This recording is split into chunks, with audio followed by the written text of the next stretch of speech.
Continuing on in my Greatest Directors series, Inception was released in 2010 and was directed by Christopher Nolan, who is easily one of the greatest directors of all time, still going strong with his next film Tenet releasing in just a couple weeks. But Inception was just re-released for its 10th anniversary not too long ago, and I got the opportunity to see it in IMAX, the way that Nolan intended it to be seen, with much of the film being filmed on IMAX cameras. And this review is both one of the easiest and the hardest for me to write. Easiest because it's one of my favorite films of all time. I've seen it probably a dozen times.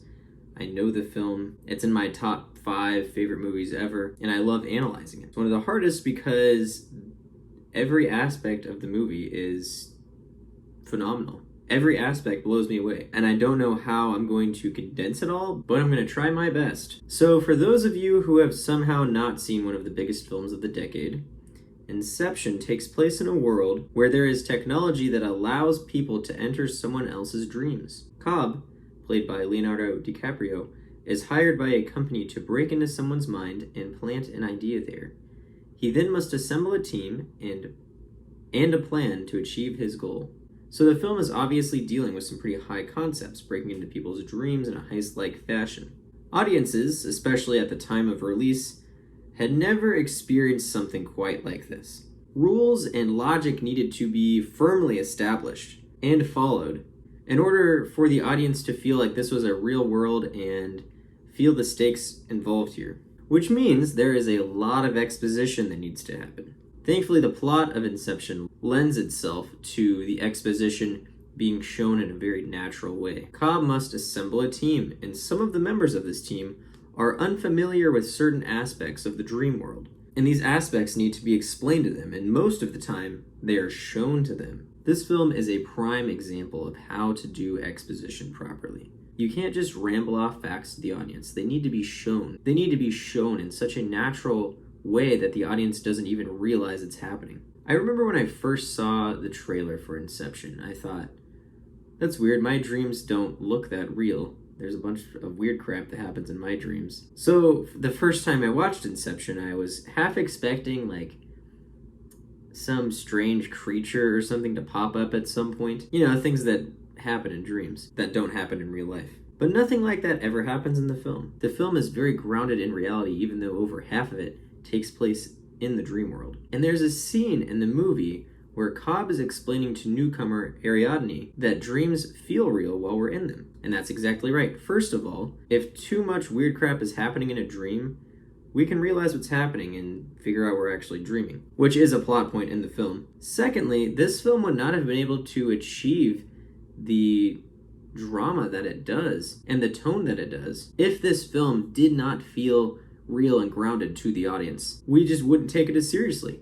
And it's never how I would have ever thought to portray dreams on a film like this, but it was genius. Each time I watch this movie, I notice some little piece that Nolan has placed in there that I didn't notice the previous times watching it. And then I think, oh, well, why did this happen if this character did this? And then I think about it, and then it all connects that much more. There were so many rules and exceptions to rules that this film could have ended up such a jumbled mess, but it doesn't. It ends up aligning so perfectly. And each time I watch the film, it just gets stronger. The technical aspects in this movie are so strong, they deserve their own video entirely. But I'm not going to go on and on about them too much. I'll just say that the cinematography is beautiful, the set pieces are grand in scale, the sound is some of the best sound effects I've heard in a movie ever. Seriously, they're off the charts. I would say top 10 sound effects in movies of all time right here. The action is exciting and inventive. The sets that Nolan built for this film are freaking crazy. The hallway fight scene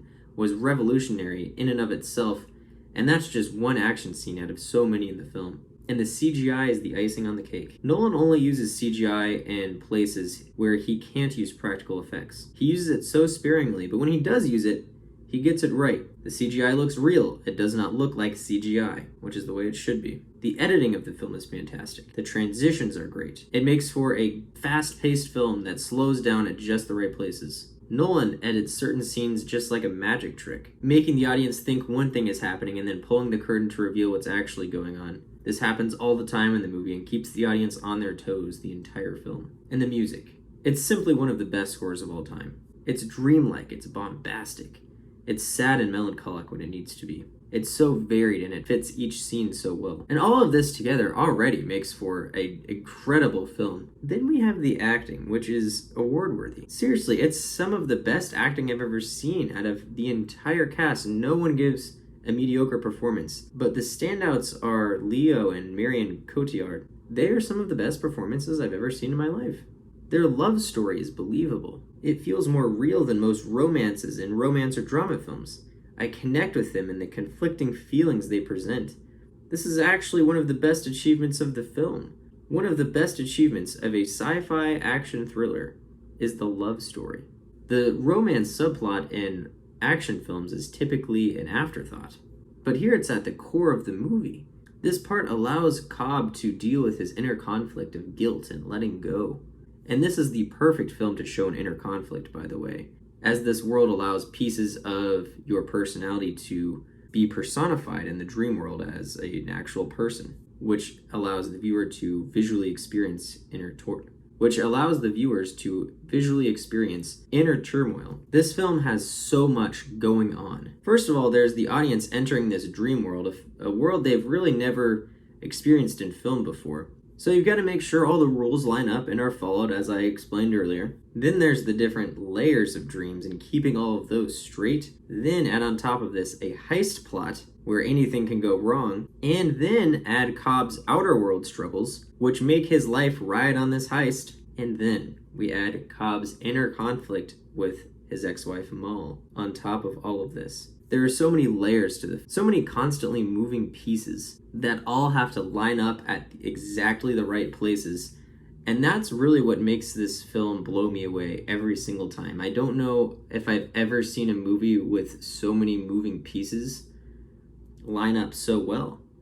It's truly one of the greatest achievements in film of all time. I'm going to give it an easy 10 out of 10.